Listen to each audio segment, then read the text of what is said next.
Hey guys, welcome back to another episode of the Music Den. I'm your host Armando Venditti. Hoping you guys are having a good day. And again, above all else, that you're looking after yourselves and one another. Ladies and gentlemen, we are back with the ninth day of the 12 albums of Christmas. I'm again joined by my two cohorts, Mr. Peter Frickin' Cottontail. As you can tell, he shot his own eye out with his BB gun, uh, trying to get ready for this episode. And down below, we have Mr. Santa Claus, otherwise known as Mr. Jim Bricker. Mr. Ken Cheshire is in the role of Mr. Peter Cottontail, Peter Frickin' Cottontail. It's one of those episodes, guys. Now, ladies and gentlemen, we have each made a list of the 12 albums of Christmas that we wanted to bring to you over these next few episodes. We have one caveat, however. The three of us talked about it before we started doing these lists, and we've agreed to leave off, but give a special mention to A Charlie Brown Christmas, music done by Vince Guaraldi. And the reason why we left it off is because we've all agreed that it is basically the one Christmas album that is on basically on top of Mount Olympus. It's the one album that we all love, and it's a classic, and we just feel that even to try and talk about it even more would do it a disservice because there's really not much more you can say. It's Charlie Brown Christmas and it's Vince Guaraldi. It is a classic. So moving on, we do have our list. And most people know it anyway. Yes. It's a standard album that's on all the lists around the world. Yeah, So for darn good reason. for very darn good reason. Um, we just felt it would just be prudent and to save time, just to leave it off the list and focus on some other albums that you may not have heard of. I know I'm learning about so much music that I didn't realize existed through the courtesy of these two gentlemen, even though we have one that's, with one eye shot out and it's in a rabbit costume with a cigar in his mouth. So without further ado, we will continue with the ninth day of the 12 albums of Christmas. And looking at my screen, we are going to go with Mr. Santa Claus. Hello. Hello. I'm going to apologize in advance to anyone living in Sweden or anyone of Swedish descent, because I'm about to butcher many, many words from the Swedish language. So again, I apologize in advance. The English name of this album is called Night in Bethlehem. The Swedish name, I'm going to take a guess at the pronunciation, is Not i Bethlehem. And it is by a singer called Solveig Slettahel, accompanied by Tord Gustavsson and Sjur Miljetig. Now, Easy for you to say. thank you. A lot of big words in there. Where to start? The beginning. Let's English. start at the beginning. So let's start with the one, I'll say, the potentially known factor here, which is the pianist named Tord Gustavsson. If you're a jazz fan and you're also a fan of the ECM record world, you might be familiar with Mr. Gustavsson. His style is very much in the lineage of Bill Evans, Keith Jarrett, Lyle Mays. I mean, he is a very, very lyrical, deep, economical player, very harmonically rich in how he approaches things.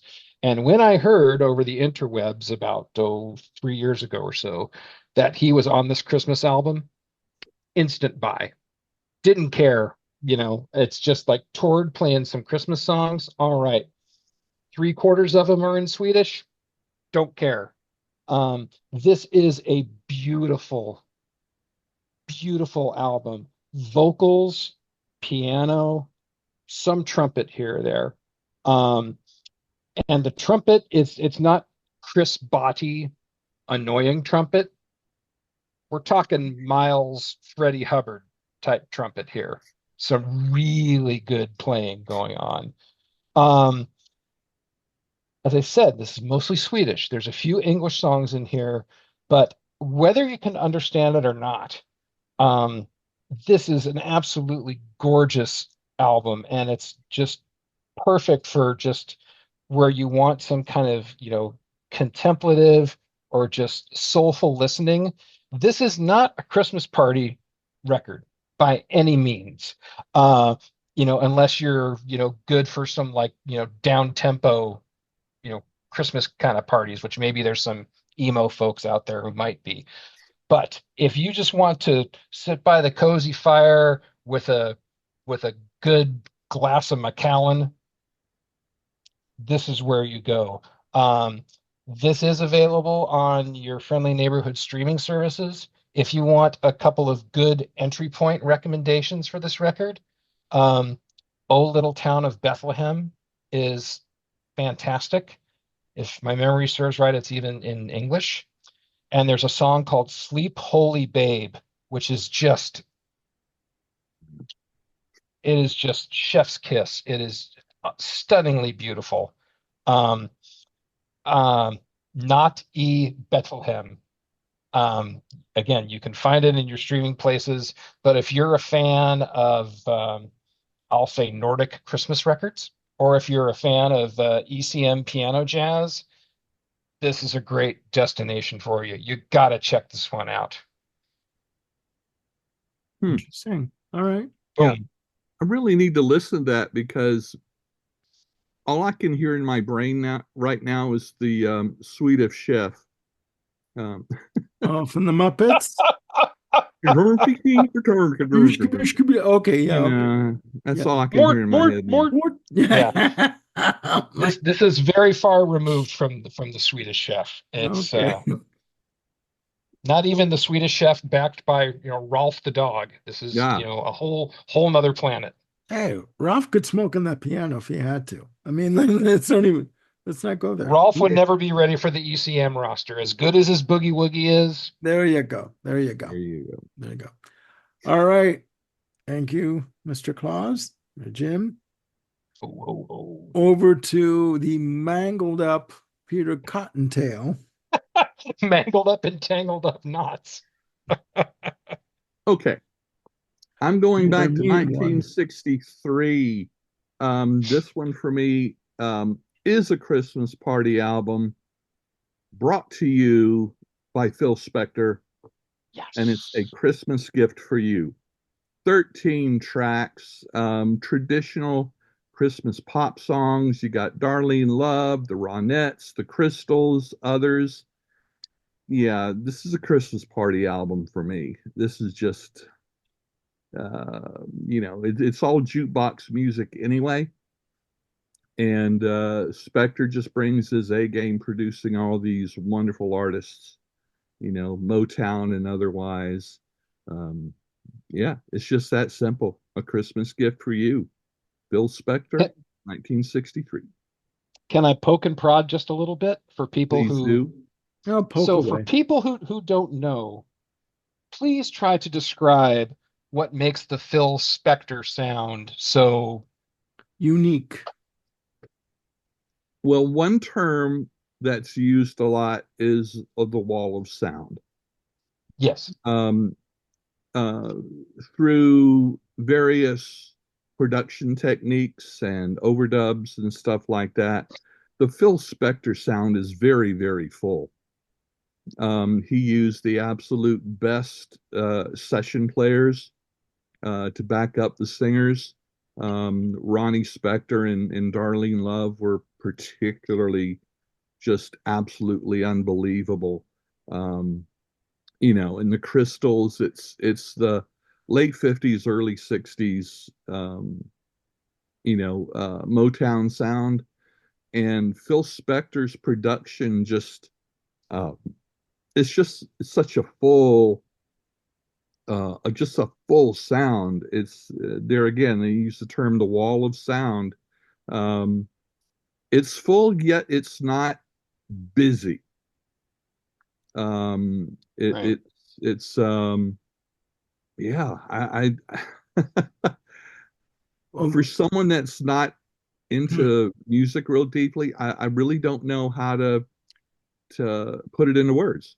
Well, he would also use like three guitarists, Yeah. three bass players, just like to build up that thick, that texture of music that he was looking for. Yeah.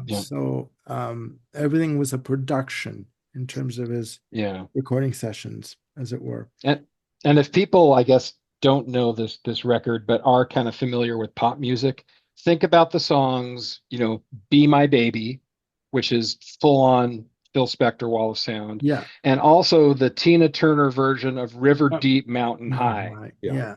That's the Yeah. Wall of Sound, baby. I was almost gonna say Nutbush City Limits, but no, it's River Deep Mountain High. Yeah, that's right. That's right. No, good choice. Good choice. My choice, ladies and gentlemen, we're going to go off the beaten path just a little bit for the ninth day of the 12 albums of Christmas. We are going to go down a, I guess you'd say, a dark road. Um, A rabbit hole? Not so much a rabbit hole, almost Is this the soundtrack to Black Christmas? the Forbidden Forest. Which turn? Hold on. All right.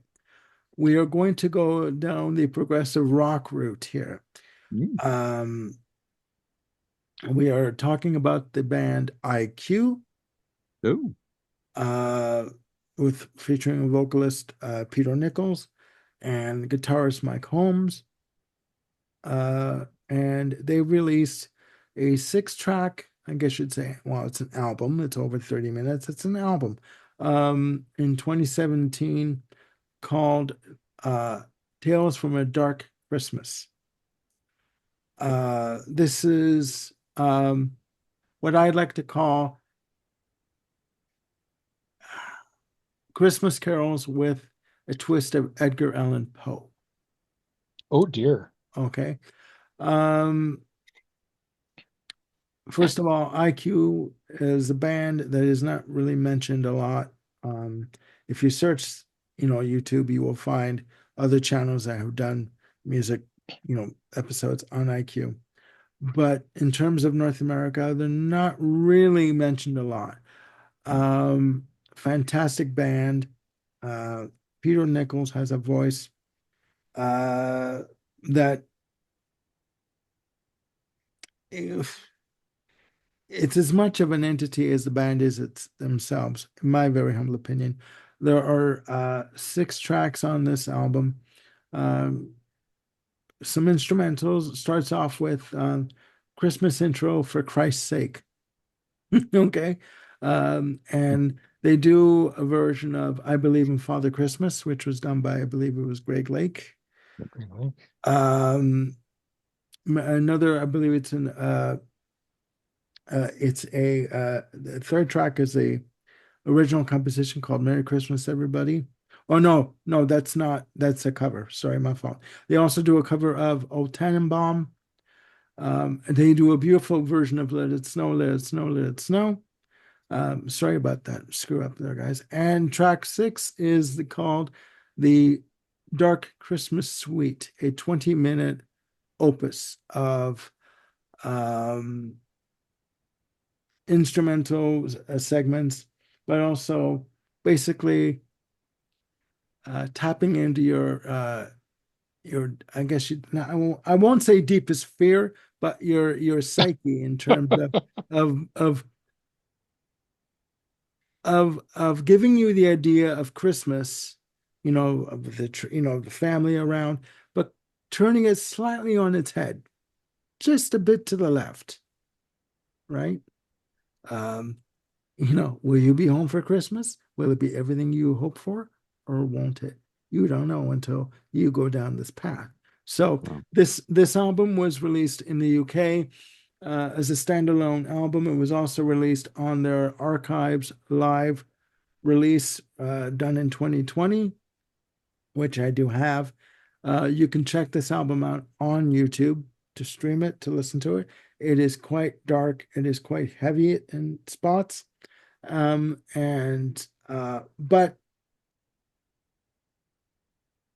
delivered with uh, how can I put this?